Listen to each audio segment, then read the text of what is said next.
Real মাদ্রিদে আসলে হচ্ছেটা কি? ১৫টা চ্যাম্পিয়ন্স লিগ আর ৩৬টা লা লিগা শিরোপা যাদের শোকেসে, সেই ক্লাবের ড্রেসিং রুম এখন যেন এক জ্বলন্ত আগ্নেয়গিরি। টানা দ্বিতীয় মৌসুম বড় কোনো শিরোপা ছাড়া শেষ করছে ইউরোপের সফলতম ক্লাব। তবে মাঠের ব্যর্থতাকেও ছাপিয়ে গেছে ড্রেসিং রুমের কোন্দল আর চরম বিশৃঙ্খলা, যার সবশেষটা কোচ আলভারো আরবেলোয়া ও কিলিয়ান এমবাপ্পের মধ্যকার বাকযুদ্ধ।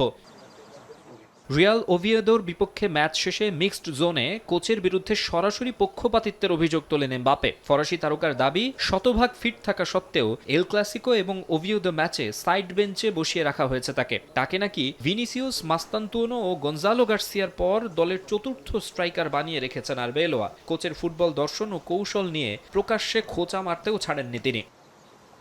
এমবাপ্পের এই বিস্ফোরক দাবির পর সংবাদ সম্মেলনে তা সম্পূর্ণ উড়িয়ে দিয়েছেন কোচ আরবেলোয়া। ফরাসি তারকার বক্তব্যকে স্রেফ ভুল বোঝাবুঝি ও মন গড়া আখ্যা দিয়েছেন তিনি। ইনজুরি থেকে ফেরা একজন খেলোয়াড়কে হুট করে খেলিয়ে ঝুঁকি নিতে চাননি বলেই বসিয়ে রাখা হয়েছে এমবাপ্পেকে। তার সোজা কথা, কে খেলবে আর কে বেঞ্চে বসবে সেই চূড়ান্ত সিদ্ধান্ত নেবেন একমাত্র তিনিই। আর কোচের এমন মন্তব্য রীতিমতো আগুনে ঘি ঢেলেছে।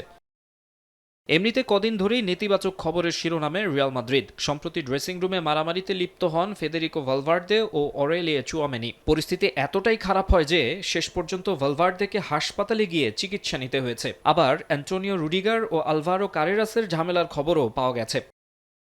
ড্রেসিং রুমে ফাটল স্পষ্ট। অনেক সিনিয়র ফুটবলারই নাকি এখন কোচের সঙ্গে কথা বলা বন্ধ করে দিয়েছেন। তারকা খচিত স্কোয়াডের ওপর কোনো নিয়ন্ত্রণ নেই কোচের। তাই সান্তিয়াগো বার্নাব্যুতে বিদায় ঘণ্টা বাজছে আরবেলোয়ার। কোচের দায়িত্ব নিয়ে আবারও হোসে মরিনিওর ফেরার গুঞ্জন এখন আরও জোরালো। পরিস্থিতি সামাল দিতে জরুরি বৈঠক ডেকেছেন রিয়াল সভাপতি ফ্লোরেন্তিনো পেরেজ। যদিও তিনি নিজেও নেই স্বস্তিতে। নিজের বিরুদ্ধে ওঠা সব সমালোচনাকে উদ্দেশ্য প্রণোদিত দাবি করছেন পেরেজ।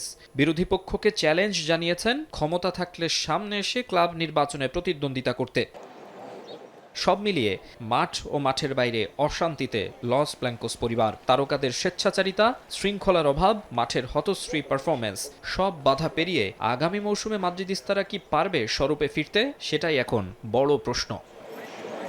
মাকসুম আলম খান, সময় সংবাদ।